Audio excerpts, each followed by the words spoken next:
Vishu, market अभी काफी interestingly positioned है। मतलब अभी आप देखो तो bank Nifty almost all time high के साथ फ्लर्ट कर रहा है काफी दिनों से। और निफ्टी करीब 3-4% दूर है ऑल टाइम हाई से।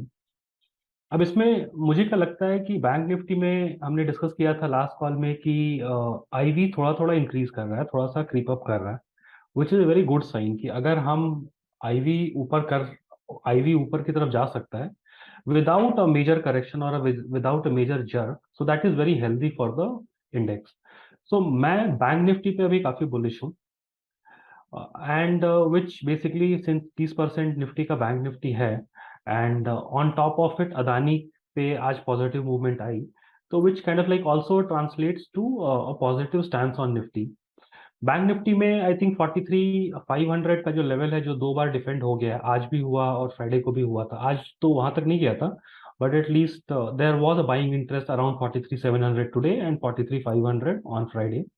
सो which gives a very very kind of like comforting stand on this की मार्केट अभी कुछ ज्यादा टूटने वाली नहीं है। बैंक निफ्टी पे I am positive. You have to be a bit cautious because obviously all time high के अराउंड है। अगर ब्रेकआउट आएगा तो it will show a very good move, otherwise it might have like 500-600 points up and down here and there. So that is as far as bank nifty is concerned. Second is on nifty, थोड़ी बहुत global factors भी play out कर रहे हैं। US debt ceiling discussion इस week के लिए काफी इंपॉर्टेंट रहेगा, but I don't see any kind of like disruption coming in from there. मतलब वैसे वो सस्पेंस मैच बनाने की कोशिश करते हैं कि अप्रूव होगा नहीं होगा, बट हिस्टोरिकली ऐसा कभी हुआ नहीं है कि वो डेट सीलिंग नहीं अप्रूव करेंगे। I think they have a very responsible politics there. तो politics aside, but they will come to a conclusion, ये अप्रूव कर लेंगे, which should kind of like also act as some relief to the market, जैसे कि कोई खास disruption नहीं आना चाहिए, विच इज गुड न्यूज। तो basically I am more bullish on Bank Nifty, but mildly bullish on Nifty also. Awesome. एक और बड़ा interesting discussion sir I think बीच में ट्रेंड कर रहा है, विच इज कि यूएस मार्केट में जितना पॉलिटिकल इंस्टेबिलिटी अभी चल रहा है and compare to that India में इतना स्टेबल है। एंड डिस्पाइट दैट जो क्रेडिट रेटिंग्स मिली हुई हैं दो कंट्रीज को, वन इज की यूएस की ट्रिपल ए एंड एवरीथिंग, जबकि वो खुद ही उनके मतलब पॉलिसी मेकर्स कह रहे हैं कि अगर हम डिफॉल्ट कर गए तो 45% market crash you can expect. And India में जहां इतना स्टेबल है उसके बाद भी ट्रिपल बी माइनस दे रखी है। तो that in itself is a very interesting general. मतलब that has been a eternal problem with all the emerging markets. Emerging markets की करेंसी इसीलिए इतनी ज्यादा वल्नरेबल होती हैं, बिकॉज यूएस ने देखो अपनी अपनी तो एक तरीके से स्टैब्लिश कर रखा है अपने डॉलर को as a reserve currency. So that is not going anywhere. मतलब रिजर्व करेंसी चेंज होने वाली है नहीं। I don't see it changing any time soon. On top of it, it is basically the mother of all capital market. सारा capital वहीं पे है, तो ये चीज बहुत ज्यादा प्ले आउट नहीं करेगी। इमर्जिंग मार्केट्स को हमेशा उस चीज के साथ लड़ते रहना पड़ता है। अब जैसे कि फॉर एग्जांपल इंडिया में है, इंडिया में भी हमारा fiscal deficit year on year होता ही है, एंड मतलब why we keep a target और फिर उसको हम थोड़ा और आगे बढ़ाते हैं, थोड़ा और आगे बढ़ाते हैं, तो ये वाला प्रोसेस तो चलता रहता है। But the bulk of the matter is कि इंडिया में क्या होता है कि जो अपना टोटल जो ग्रॉस रेवेन्यू रिसिप्ट होती हैं, रफली उसका 15-20% जो इनवर्ड होता है, वो हम इंटरेस्ट पेमेंट में डाल देते हैं, and every year we borrow more, right. तो अपना डेट भी एक तरीके से बढ़ता रहता है, while because of investment and remittances from Indians who stay abroad के कारण हमारा करंट अकाउंट डेफिसिट कभी बहुत अलार्मिंग लेवल पे नहीं जाता, बट फिर भी फिजिकल डेफिसिट रहता है। नाउ मतलब मुझे इंडियन इकोनॉमी और फिजिकल स्टेबिलिटी में बस एक चीज लगती है कि आजकल जो पॉलिटिक्स है ना, वो काइंड ऑफ लाइक जैसे कि कर्नाटका के इलेक्शन में हुआ कि फ्रीबीज दो और इलेक्शन जीतो, वो वाला जो टेम्पलेट है वो थोड़ा डेंजरस है going forward. That is something which will have to watch out for, क्योंकि अब इलेक्शन ईयर भी आ रहा है। So these things will become more and more important for the political party. तो that is something which we have to be cautious about. But जो आपने question पूछा, वो तो इमर्जिंग मार्केट की हमेशा की प्रॉब्लम है। यूएस हमेशा स्टेबल रहेगा चाहे वो जितने भी डॉलर्स प्रिंट करे। रिमेंबर, $2 ट्रिलियन उन्होंने प्रिंट किए थे कोविड के टाइम में, but still dollar was strong as a rock. So वो वाली चीज तो चेंज होने वाली नहीं है। और मैंने रिसेंटली ये चीज ट्वीट भी की थी, शायद ट्रिंकर पे भी डाला था कि जो वोलाटाइलिटी है Nifty, bank Nifty, primarily Nifty जो कि मैं ट्रैक करता हूँ, तो आप वीकली अगर टाइम फ्रेम पे देखते हैं इसे, तो वोलाटाइलिटी जो है वो काफी कॉन्ट्रैक्ट हुई है, काफी नीचे गई है। तो ऐसे सिचुएशन में हम लोग मार्क मिनर्विनी का जो वीसीपी पैटर्न है उसको जैसे काफी लोग क्लोजली फॉलो करते हैं, तो वो चीज बन रही है। आप वीकली खोल के देखिए इसमें निफ्टी का। आप इंडिया विक्स खोला हुआ है शायद आपने। हाँ, तो निफ्टी 50 अगर आप देखेंगे वीकली पर, जी जूम आउट करिए। हाँ, जो फर्स्ट टाइम जो हाई हुआ था, आई थिंक इट इज 18,600 जो लेवल था उसके आसपास कहीं था। वहां से जितना नीचे गया है, नेक्स्ट रैली के बाद उतना करेक्ट नहीं हुआ है, उतना पुल बैक नहीं आया आपको। एंड अब की बार जो हुआ है, अभी पुल बैक के तो मतलब 3 दिन बीच में थोड़ा बहुत पुल बैक हुआ था, उसके बाद तो कुछ भी दिख नहीं रहा है कि जहाँ मतलब आज एक्सपेक्टेड था कि आफ्टर ये जो अनाउंसमेंट हुआ है गवर्नमेंट का, काफी लोग एक्सपेक्ट कर रहे थे कि मार्केट में 2000 रुपीज का जो कॉल बैक हुआ है नोट का, तो उसके बाद मार्केट कहीं ना कहीं थोड़ा करेक्शन आएगा, एटलीस्ट 1%। तो वैसा भी नहीं हुआ। आज उल्टा उसके विपरीत हुआ है कि मार्केट ऊपर जा रहा है, ऊपर क्लोज हुआ है।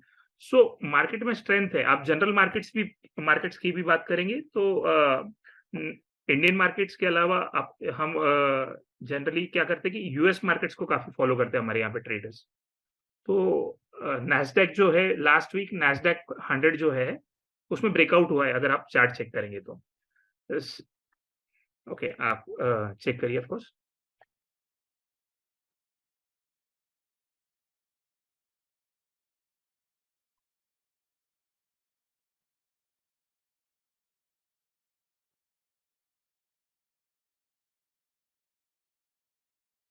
तो आप इसका वीकली अगर चार्ट चेक करेंगे तो आपको यहाँ पे ब्रेकआउट दिखेगा।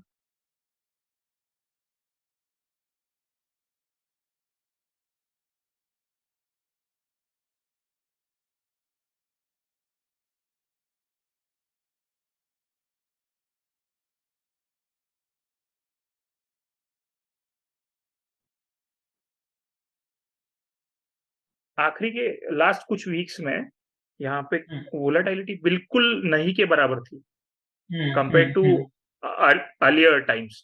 तो उसके बाद आप देख सकते हैं कि यहाँ पे ब्रेकआउट हुआ है, लास्ट वीक में बड़ा कैंडल आया है, ग्रीन कैंडल जो है यहाँ पे, ये यहाँ पे। तो ये इस वोलेटिलिटी कॉन्ट्रैक्शन के बाद आया है, जो कि ब्रेकआउट है यहाँ पे। तो इससे आप देख सकते हैं कि टेक जो नैस्डैक मेनली टेक सेक्टर के स्टॉक्स है यहाँ पे। तो जो टेक्नोलॉजी सेक्टर है यूएस का, वहां पे मेरे हिसाब से अभी ब्रेकआउट हो चुका है। सेकेंडली अगर हम S&P 500 देखेंगे,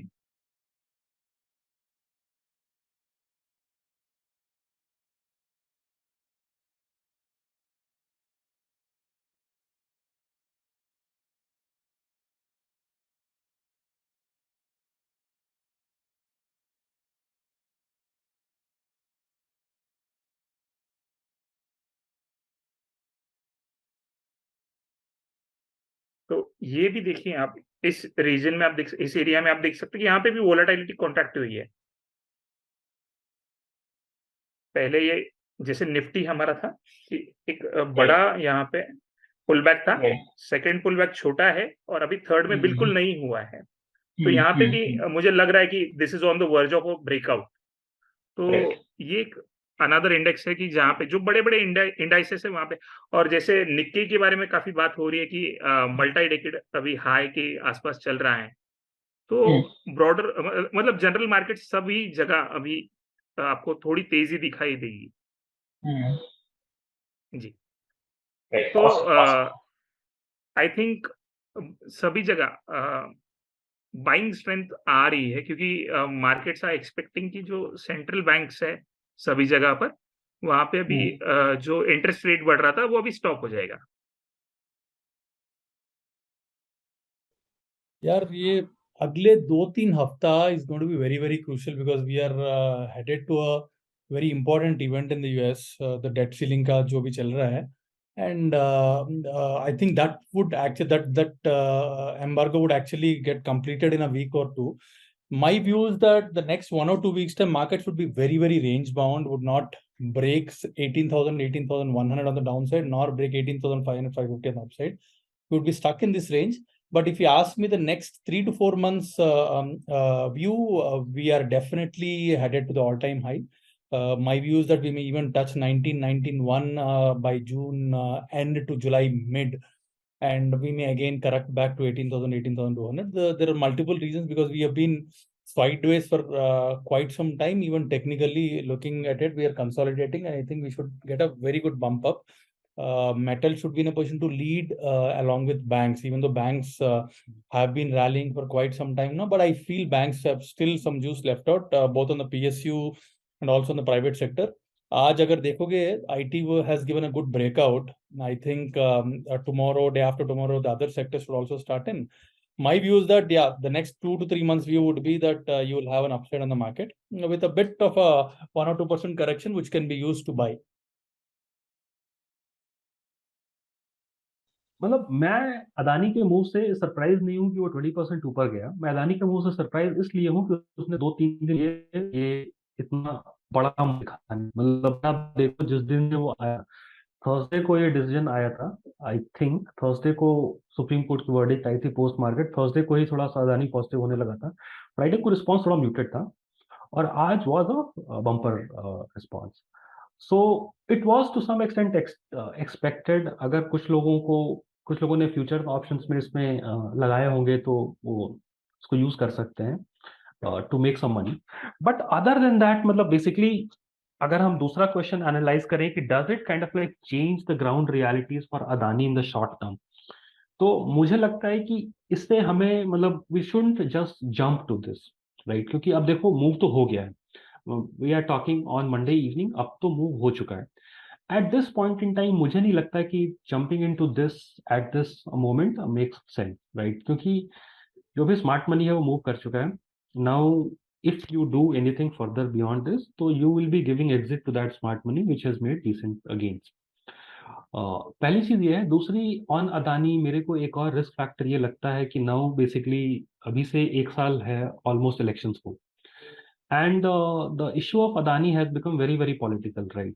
तो the fortunes of Adani will be linked to कि कौन सी पार्टी आ रही है, क्या हो रहा है। और मुझे लगता है कि इन्वेस्टमेंट में कभी ये रिस्क नहीं लेना चाहिए कि पॉलिटिकल, और मतलब बेसिकली आप फोकस करो फाइनेंशियल्स पे, फंडामेंटल्स पे, टेक्निकल्स पे, बट ये सारी अनसर्टेनिटीज में आप ना पड़े तो बेटर है।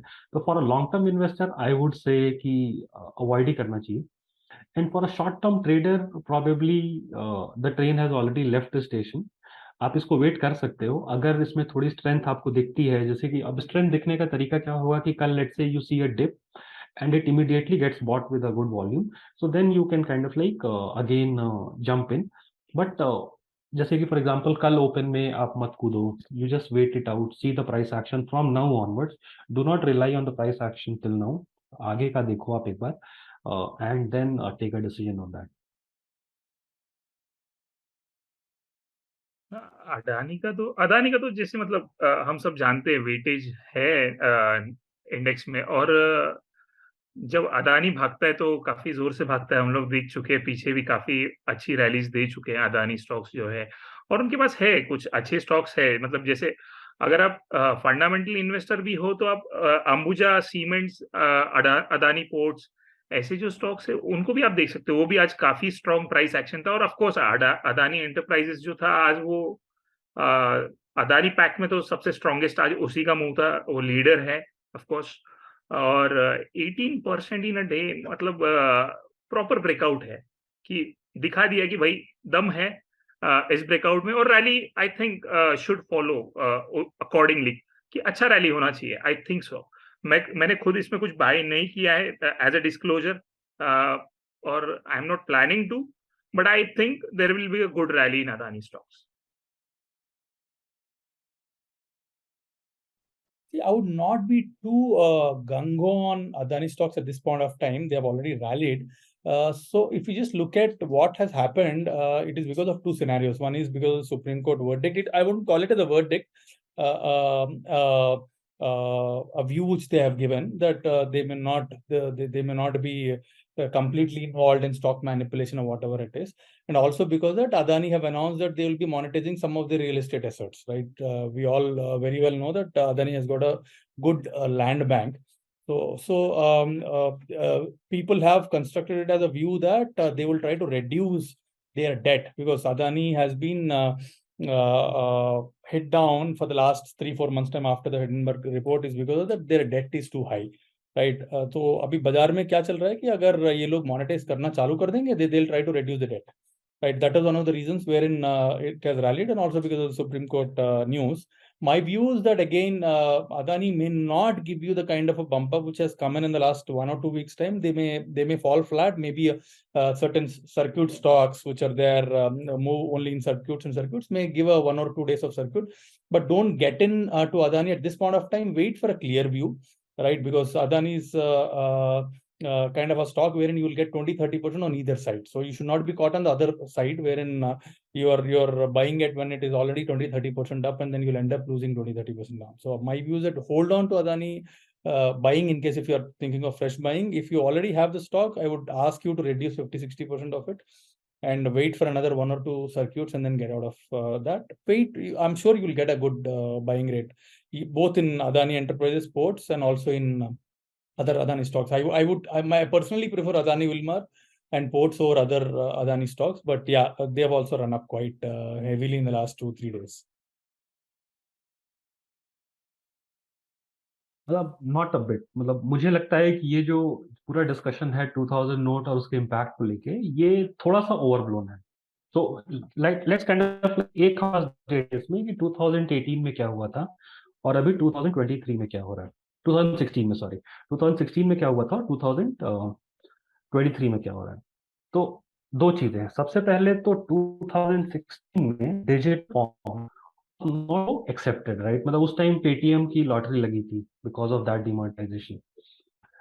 आज की डेट में अगर आप देखो तो things are completely different. UPI is acceptable all across India. तो जो बिजनेसेस होते हैं जिनको कि डे टू डे ऑपरेट करने में चैलेंजेस आते हैं because of disruption in currency in circulation, वो वाली चीज बिल्कुल नहीं होगी बिकॉज बिजनेसेस ने ऑलरेडी एक यूपीआई है और डिजिटल पेमेंट्स इतने प्रेवलेंट है इंडिया में.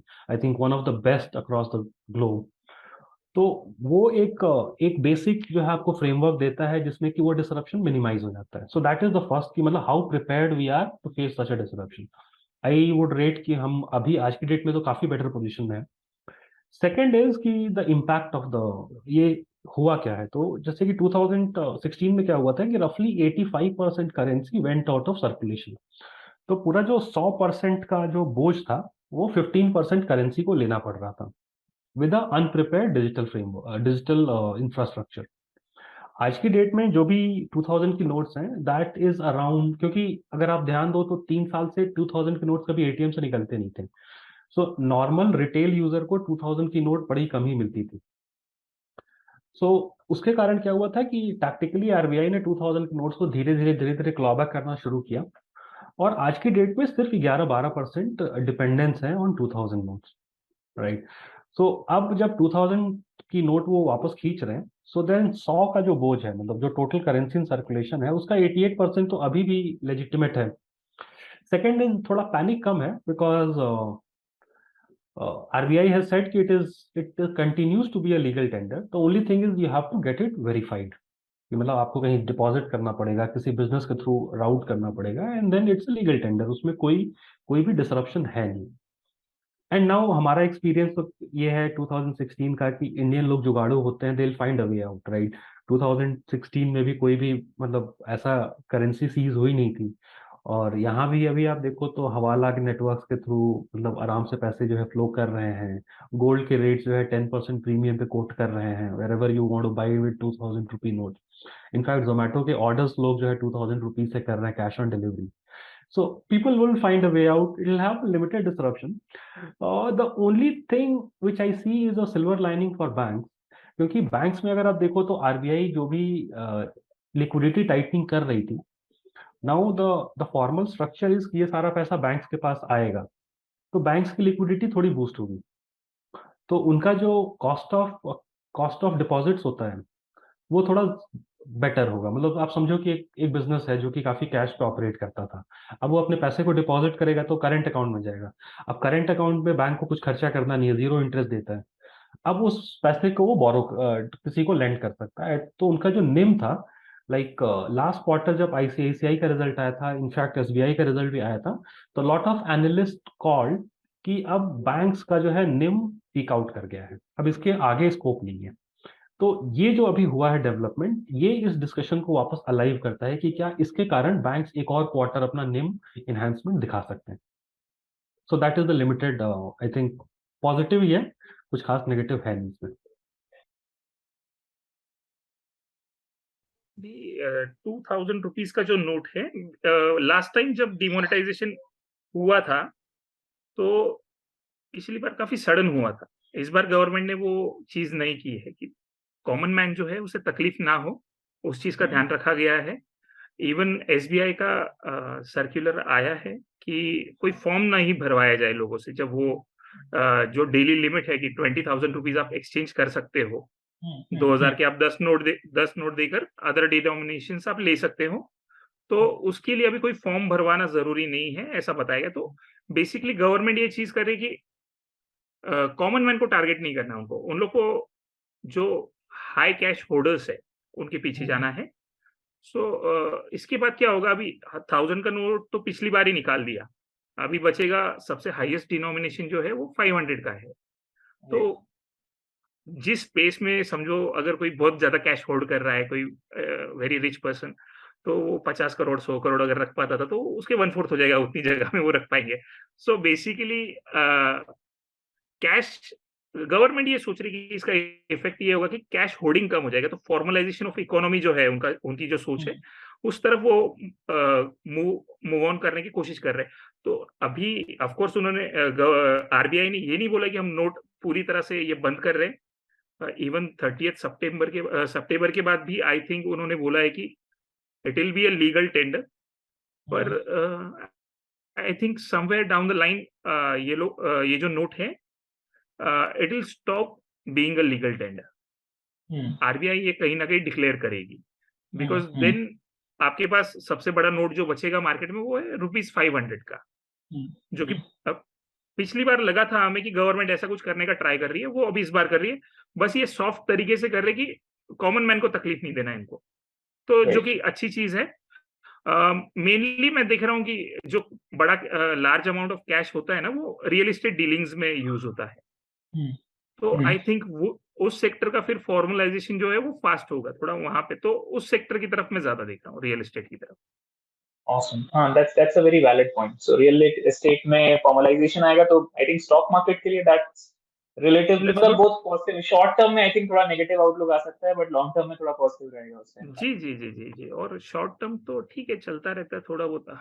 और आप ऐसे भी शॉर्ट टर्म जो ट्रेड कर रहा है वो तो चार्ट देख के ही ट्रेड करेगा, बट जो प्राइमरी ट्रेंड्स बनते हैं, लंबे ट्रेंड्स हैं, I think it will be net positive for जो कंपनीज लिस्टेड है स्टॉक मार्केट पर, रियल एस्टेट सेक्टर में, तो उनके लिए काफी अच्छा है। Excuse me. Awesome. जी, Cool. So that was it. Thank you so much, sir, for joining us and letting us know your thoughts, your analysis. This was absolutely smashing. I wouldn't call it as a demon because yeah, everyone have read this, so I just for the sake of repetition I'll just do it again because yeah, last 4-5 साल से 2000 note बाहर ही नहीं आ रहे थे. Literally they were not printing, and I hardly see any retail or any normal person having a 2000 rupee note because they have been all absorbed. Right, predominantly because I have read various reports that only 3 lakh crores is in circulation, and as far as the 2000 rupees note is concerned, I feel that it's maximum to the tune of 20,000-25,000 crores which is there in circulation. And even if it comes back to the mainstream main industry, it would be good. See, this is not a demon, but this is an actual impact on the economy, because जो भी 2000 note hold करके रखे थे, they'll have to deposit ultimately in the next 2-3 months time. So they'll come to the formal economy, whether it is in the banking industry or whether in the real estate or even gold. They'll come to the mainstream. I feel it is actually a good step on the right direction for the economy.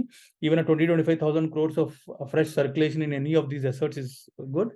And there were quite some rumors in the market saying that no, the 500 may also be banned and all that stuff. I wouldn't actually give any view to those rumors, but 2000 rupee note, soft, as you said, right, soft demon is actually a very good step in the right direction. अगले 3-4 महीने में see, when the first demon happened, there were a lot of doubts of what is going to happen. The money, people had trouble because 500 also was cut and 1,000 rupees also cut. A lot of people were having that. Right? ये time में इतना नहीं है. Hardly, I would say not more than 5% of the whole economy is holding that 2,000 rupee note, means real economy. So I don't think it have any impact, but even if it has an impact, it is going to be only positive. Right. So Awesome. so let's get into the markets. I'm sure you'll get a good 4-5% move very soon because of multiple reasons. Awesome. Thank you so much for sharing this with us, sir. This was absolutely brilliant. Thank you, Vishu. for your Nice time. talking to you.